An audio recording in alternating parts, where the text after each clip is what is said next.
السلام علیکم ورحمۃ اللہ وبرکاتہ۔ ویب سیریز آفٹر کربلا میں آپ کو ایک بار پھر ویلکم۔ ناظرین، لاسٹ ایپیسوڈ میں بتایا تھا کہ ابن زیاد کا مکان بند ہونے کی وجہ سے خولی امام علی مقام کے سر مبارک کو اپنے گھر لے گیا تھا۔ پھر وہاں اس کی اپنی وائف کے ساتھ جو کنورزیشن ہوئی تھی وہ بھی ہم نے سنی۔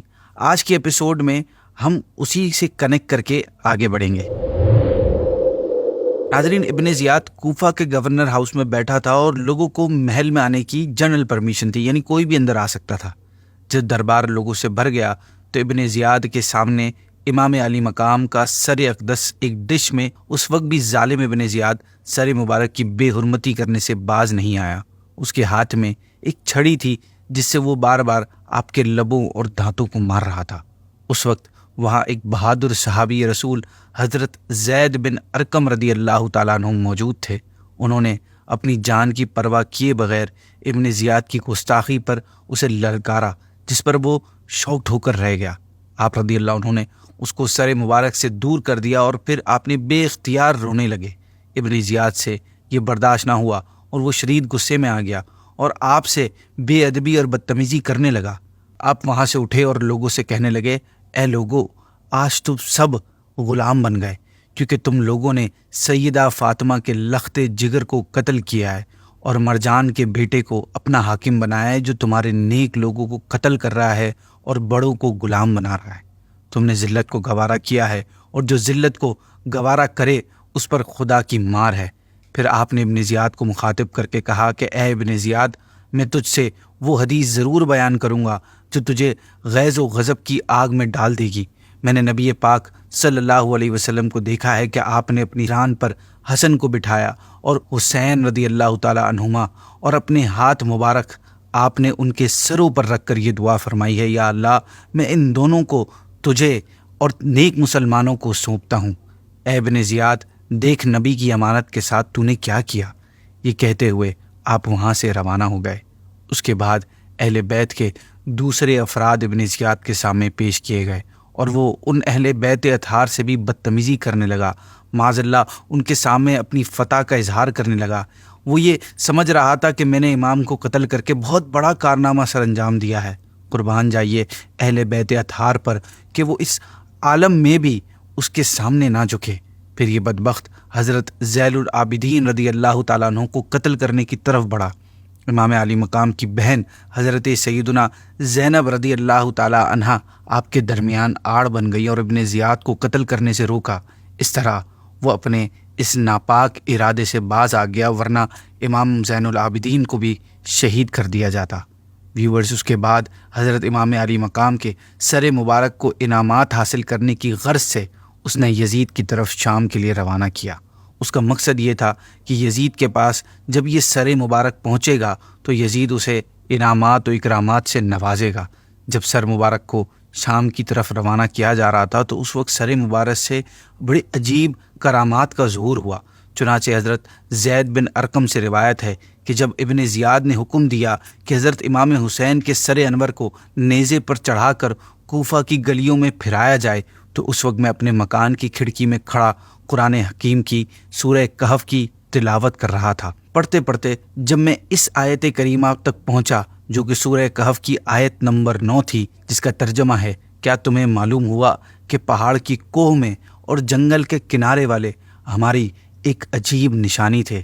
اس آیت پر پہنچتے ہی سر مبارک سے ایک آواز آئی، اے قرآن پڑھنے والے، اصحاب کہف کے قصے سے زیادہ عجیب میرا قتل کرنا اور سر نیزے پر لیے پھرنا ہے۔ ناظرین، حقیقت یہی ہے کیونکہ اصحاب کہف پر ظلم غیر مسلموں نے کیا تھا اور انہیں قتل نہیں کیا گیا تھا، اور امام علی مقام کو ان کے نانا جان کا کلمہ پڑھنے والوں نے مہمان بنا کر بلایا، پھر بے وفائی کی اور 3 دن بھوکا پیاسا رکھ کر شہید کر دیا۔ یہ زیادہ عجیب ہے۔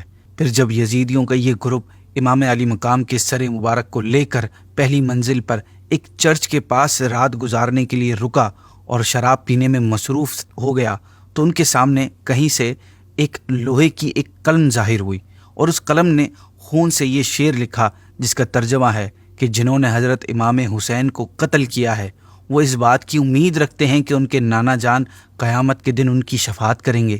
یزیدیوں نے جب یہ دیکھا تو اس پر ان کو بڑا تعجب ہوا۔ دوسری روایت میں یہ بھی آیا ہے کہ جب ان کی نگاہ لکھے ہوئے شعر پر پڑی تو انہوں نے چرچ کے راہب سے پوچھا کہ یہ شعر کس نے لکھا ہے اور کب لکھا ہوا ہے؟ راہب نے کہا، یہ کس نے لکھا ہے یہ مجھے معلوم نہیں، البتہ اتنا جانتا ہوں کہ یہ تمہارے نبی کے زمانے سے 500 برس پہلے کا لکھا ہوا ہے۔ ناظرین، اس راہب نے جب شہیدوں کے سروں کو نیزے پر اور چند بیویوں کو اور بچوں کو قید کی حالت میں دیکھا تو اس کا دل بھر آیا، اور پوچھنے پر اس نے پورا حال جب اس کو پتہ چلا تو اس نے کہا، معاذ اللہ، تم لوگ کتنے برے آدمی ہو کہ تم نے اپنے نبی کی اولاد کو قتل کر دیا اور پھر ان کے بال بچوں کو قیدی بنایا ہوا ہے۔ پھر اس راہب نے ان یزیدیوں سے کہا کہ اگر تم رات بھر کے لیے اپنے نبی کے نواسے کا سر ہمارے پاس رہنے دو تو میں تم کو 10,000 درہم دوں گا۔ وہ لوگ راضی ہو گئے۔ راہب نے رقم ادا کر کے حضرت امام حسین کا سر مبارک لیا اور اپنے مخصوص کمرے میں لے گیا۔ پھر سر انور اور چہرہ مبارک اور مقدس زلفوں اور داڑھی کے بالوں پر جو گرد و غبار اور خون جمع ہوا تھا دھویا، عطر لگائی اور بڑی تعظیم و تکریم کے ساتھ اپنے سامنے رکھ کر زیارت کرنے لگا۔ اللہ پاک اس کے اس ادب سے راضی ہوا اور اس نے اپنی رحمت کے دروازے اس راہب کے لیے کھول دیے۔ راہب رونے لگا اور اس کی نگاہوں سے پردے اٹھ گئے۔ اس نے دیکھا کہ سر اقدس سے آسمان تک نور ہی نور ہے۔ جب اس نے سر اقدس کی یہ کرامت اور انوار و تجلیات کو آبزرو کیا تو سچے دل سے وہ لا الہ الا اللہ محمد رسول اللہ پڑھ کر مسلمان ہو گیا، اور صبح کو سر انور ان یزیدیوں کے حوالے کرنے کے بعد چرچ کو ہمیشہ کے لیے چھوڑ کر وہ اہل بیت کا خادم بن گیا۔ یہاں ایک اور واقعہ بھی ہوا کہ یزیدی لشکر نے آپس میں یہ فیصلہ کیا کہ جو درہم راہب نے دیے ہیں وہ یہیں آپس میں ڈیوائیڈ کر لیا جائے۔ چنانچہ انہوں نے جیسے ہی درہم بھری تھیلی کا منہ کھولا تو انہوں نے دیکھا کہ سب درہم کنکریوں میں تبدیل ہو گئے، پتھروں میں تبدیل ہو گئے، اور تھیلی کی دونوں سائڈ پر قرآن کریم کی 2 آیت مبارکہ لکھی تھیں، جن میں سے پہلی کا ترجمہ ہے، اور ہرگز اللہ کو بے خبر نہ جاننا ظالموں کے کام سے، اور دوسری آیت کا ترجمہ ہے، اور ان قریب ظالم جان لیں گے کہ کس کروٹ پر پلٹا کھائیں گے۔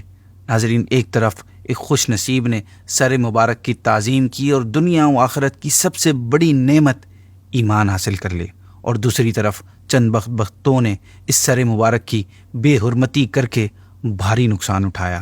پھر جب امام مظلوم کا سر مبارک اس ظالم یزید کے پاس پہنچا، یزید کے ہاتھ میں اس وقت ایک اسٹک تھی، وہ اس اسٹک سے سر مبارک کو چھونے لگا۔ اس وقت وہاں پر ایک کرسچن بادشاہ روم کا سفیر موجود تھا۔ وہ سر مبارک کے ساتھ یہ سلوک دیکھ کر حیران ہو کر بولا کہ ہمارے یہاں ایک آئی لینڈ کے چرچ میں عیسیٰ علیہ الصلوۃ والسلام کے گدھے کے کھر کا نشان ابھی تک محفوظ ہے۔ ہم ہر سال دور دور سے اس کی طرف حج کی طرح جاتے ہیں اور منتیں مانتے ہیں اور اس کی ایسی رسپیکٹ کرتے ہیں جیسے تم لوگ اپنے کعبے کی کرتے ہو۔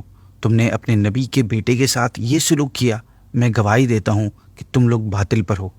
ایک یہودی نے کہا، مجھ میں اور داؤد علیہ الصلوۃ والسلام میں 70 پشت کا فاصلہ ہے، یہود اس وجہ سے میری رسپیکٹ کرتے ہیں اور تم خود اپنے نبی کے بیٹے کو قتل کیا۔ حیرانی سے یہ الفاظ بول کر وہ چلا گیا۔ حضرت علامہ ابن حجر مکی رحمۃ اللہ تعالی علیہ روایت فرماتے ہیں کہ سلیمان بن عبد الملک ایک مرتبہ خواب میں نبی پاک صلی اللہ علیہ وسلم کی زیارت سے مشرف ہوئے۔ انہوں نے دیکھا کہ نبی کریم صلی اللہ علیہ وسلم ان کے ساتھ لطف و کرم فرما رہے ہیں۔ صبح انہوں نے حضرت حسن بصری رحمۃ اللہ تعالی علیہ سے اس خواب کی تعبیر پوچھی تو انہوں نے فرمایا، شاید آپ نے آل رسول کے ساتھ کوئی بھلائی کی ہے۔ عرض کی، جی ہاں، میں نے حضرت امام علی مقام امام حسین رضی اللہ تعالیٰ عنہ کے مبارک سر کو خزانہ یزید میں پایا تو اسے کفن دے کر اپنے ساتھیوں کے ساتھ اس پر نماز پڑھ کر اس کو دفن کیا ہے۔ آپ نے فرمایا، آپ کا یہی عمل پیارے آقا صلی اللہ علیہ وسلم کی خوشی کا سبب ہوا ہے۔ اینی وے ویورز، امام علی مقام کے سر انور کے دفن ہونے کی جگہ کے بارے میں ہسٹری کی کتابوں میں مختلف باتیں آئی ہیں۔ بعض ہسٹورینز کا کہنا ہے کہ سر مبارک کو جنت البقیع میں حضرت فاطمہ الزہرا رضی اللہ تعالیٰ عنہ کے پہلو میں دفن کیا گیا ہے، جبکہ بعض کا کہنا ہے کہ کربلا میں سر انور کو جسم مبارک سے ملا کر دفن کیا گیا۔ ناظرین، آج کے لیے اتنا ہی۔ آگے کی ڈیٹیلز انشاءاللہ ہم نیکسٹ ایپیسوڈ میں سنیں گے۔